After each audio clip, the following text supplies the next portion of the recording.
Ce petit gâteau à base de pâte phyllo et de pistache est une expression de gratitude. Il a été préparé par la famille Cadado qui, des décennies durant, était propriétaire de 3 boulangeries à Damas en Syrie. Quand la guerre a éclaté, un barrage a bloqué le transport de nourriture et d'autres fournitures dans leur quartier. Les Cadado ont commencé à souffrir de la faim. Au paroxysme de cette situation désespérée, Latter-day Saint Charities, organisation humanitaire de l'Église, et quelques employés très courageux de Ramah Worldwide, autres organisations humanitaires, ont commencé à servir des repas chauds tous les jours et à distribuer du lait pour les jeunes gens. Après une période difficile, la famille a commencé une nouvelle vie ainsi qu'une boulangerie dans un nouveau pays. Récemment, une boîte de petits gâteaux est arrivée au bureau de l'Église avec ce message. Pendant plus de 2 mois, nous avons été nourris grâce à Ramah et Latter-day Saint Charities. Sans cela, nous serions morts de faim. Acceptez, je vous prie, cet échantillon de ma boulangerie en guise de modeste remerciement. Je demande au Dieu Tout-Puissant de vous bénir dans tout ce que vous faites. Un petit gâteau de reconnaissance et de souvenir, il vous est adressé à tous ceux qui ont prié après avoir suivi les informations, à ceux qui ont fait du bénévolat à un moment peu pratique ou à ceux qui ont contribué au fonds humanitaire, confiant que ce serait pour une bonne cause. Merci. L'Église de Jésus-Christ a reçu le mandat divin de prendre soin des pauvres. C'est l'un des piliers de l'œuvre du salut et d'exaltation. Ce qui était vrai du temps d'Alma l'est assurément pour nous. Et ainsi, dans leur situation prospère, ils ne renvoyaient aucun de ceux qui étaient nus, ou qui avaient faim, ou qui avaient soif, ou qui étaient malades, ou qui n'avaient pas été nourris. Et ils ne mettaient pas leur cœur dans les richesses. C'est pourquoi ils étaient généreux envers tous, jeunes et vieux, esclaves et libres, hommes et femmes, qu'ils fussent hors de l'Église ou dans l'Église, ne faisant pas exception de personne en ce qui concerne ceux qui étaient dans le besoin. L'Église s'acquitte de ce devoir de toutes sortes de manières, telles que le service accompli par la Société de secours, les collèges de la prêtrise et les classes, le jeûne et l'utilisation des offrandes de jeûne, les fermes et les conserveries de services d'entraide, les centres d'accueil pour les immigrants, le programme de soutien aux détenus, les actions humanitaires de l'Église et l'application Just Serve qui permet aux bénévoles de trouver des occasions de service. Ce sont autant de moyens gérés par la prêtrise par lesquels de petits efforts collectifs ont une grande influence, magnifiant nos nombreux petits actes individuels de disciples de Jésus-Christ. La responsabilité des prophètes s'étend à la terre entière, pas aux membres de l'Église seulement. Je peux témoigner, de par ma propre expérience, que la première présidence s'acquitte de ce devoir personnellement et avec dévouement. Face aux besoins croissants, la première présidence nous a chargés de considérablement augmenter nos actions humanitaires. Elle s'intéresse aux aspects généraux autant qu'aux plus petits détails.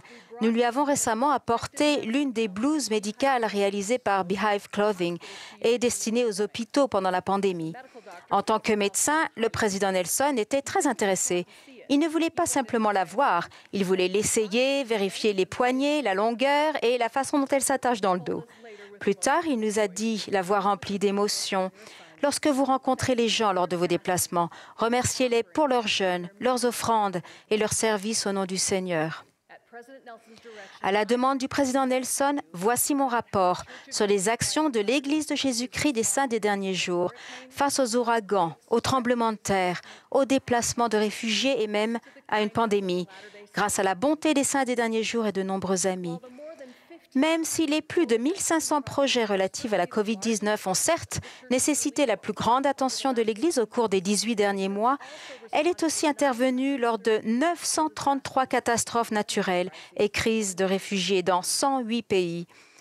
Mais les statistiques ne nous disent pas tout. Je citerai 4 brefs exemples afin de donner ne serait-ce qu'un léger aperçu de ce qui est réalisé. Dike Mfuti de Welcome en Afrique du Sud a 16 ans et a perdu ses parents il y a des années. Elle s'occupe seule de ses 3 jeunes frères et sœurs. Trouver assez de nourriture a toujours été un défi, mais les ruptures d'approvisionnement et les quarantaines dues à la COVID ont rendu cette tâche pratiquement impossible. Ils avaient souvent faim et ne subsistaient que grâce à la générosité des voisins. Par une journée ensoleillée d'août 2021, Dike eut la surprise d'entendre quelqu'un frapper à la porte. Elle a ouvert et s'est trouvée face à 2 étrangers, un représentant du bureau de l'interrégion de Johannesburg et un responsable du département du développement social d'Afrique du Sud. Les 2 organisations avaient collaboré pour distribuer de la nourriture aux foyers à risque. Lorsqu'elle a aperçu la pile de paquets de semoule de maïs et d'autres denrées achetées avec les fonds humanitaires de l'Église, Dike a ressenti un immense soulagement. Elle allait pouvoir subvenir aux besoins de sa famille pendant plusieurs semaines, jusqu'à ce qu'elle reçoive de l'aide du gouvernement. L'histoire de Dike fait partie des milliers d'expériences similaires vécues dans le monde entier durant la pandémie, grâce aux dons que vous avez consacrés. Nous avons tous vu aux informations les images récentes de milliers de personnes évacuées d'Afghanistan par avion.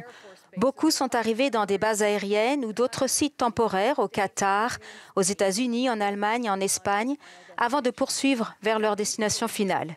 Leurs besoins étaient immédiats et l'Église a fourni des provisions et l'aide de bénévoles. En Allemagne, sur la base aérienne de Ramstein, l'Église a fait don de grandes quantités de couches, de lait pour bébés, de nourriture et de chaussures. Certaines sœurs de la Société de secours ont remarqué que beaucoup de femmes afghanes utilisaient les chemises de leur mari pour se couvrir la tête, car leur foulard traditionnel avait été arraché dans l'hystérie à l'aéroport de Kaboul. Dans un geste d'amitié dépassant les frontières religieuses ou culturelles, les sœurs de la première paroisse de Ramstein se sont réunies pour coudre des tenues musulmanes traditionnelles pour ces sœurs afghanes. Sœur Bethany Howells a dit: « Nous avons appris que des femmes avaient besoin de vêtements de prière, alors nous en faisons afin qu'elles soient à l'aise pour prier. » Cet exemple montre que l'on n'a pas besoin d'être riche ni âgé pour être un instrument au service du bien. Marie Djadju Jacques a 18 ans et fait partie de la branche de Cavaillon à Haïti. Quand le séisme dévastateur a frappé près de sa ville en août, la maison de sa famille était parmi les dizaines de milliers d'édifices qui se sont effondrés. Il est presque impossible d'imaginer le désespoir que cause la perte de votre maison. Mais plutôt que de céder au désespoir, Djadju, étonnamment, s'est tournée vers les autres. Elle a vu qu'une voisine âgée était en difficulté et a commencé à s'occuper d'elle. Elle a aidé les autres à déblayer les décombres. Épuisée, elle s'est malgré tout jointe à d'autres membres de l'Église pour distribuer de la nourriture et des kits d'hygiène. L'histoire de Djadju fait partie de tant d'autres exemples forts de services accomplis par des jeunes et des jeunes adultes s'efforçant de suivre l'exemple de Jésus-Christ.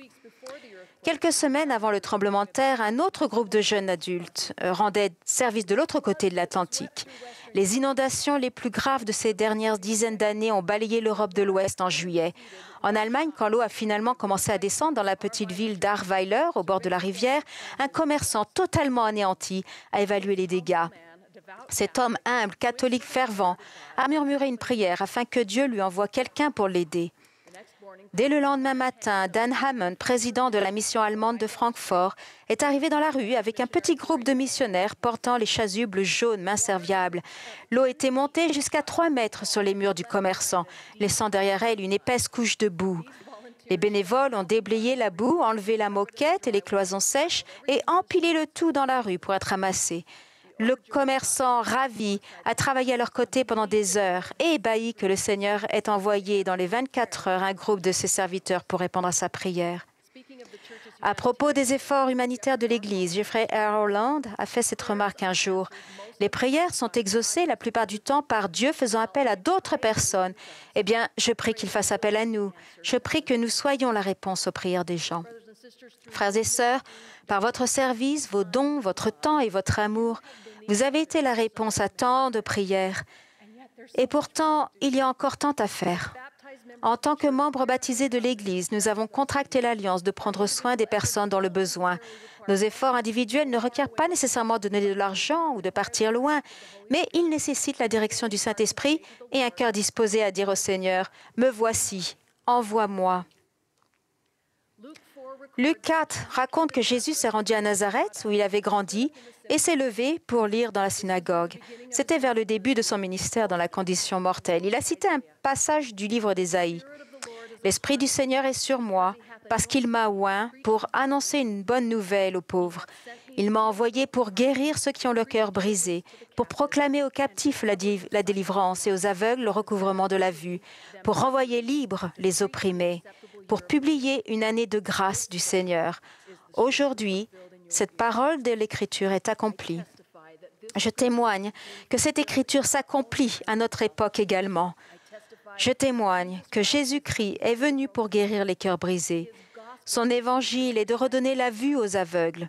Son Église est de proclamer aux captifs la délivrance et ses disciples du monde entier s'efforcent de renvoyer libres les opprimés.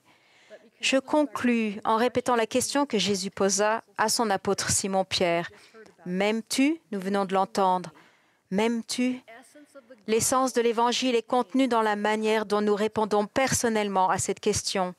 Et paissons ces brebis. Avec un grand respect et un grand amour pour Jésus-Christ, notre Maître, j'invite chacun de vous à faire partie de son ministère sublime et je prie qu'il fasse appel à nous au nom sacré de Jésus-Christ. Amen.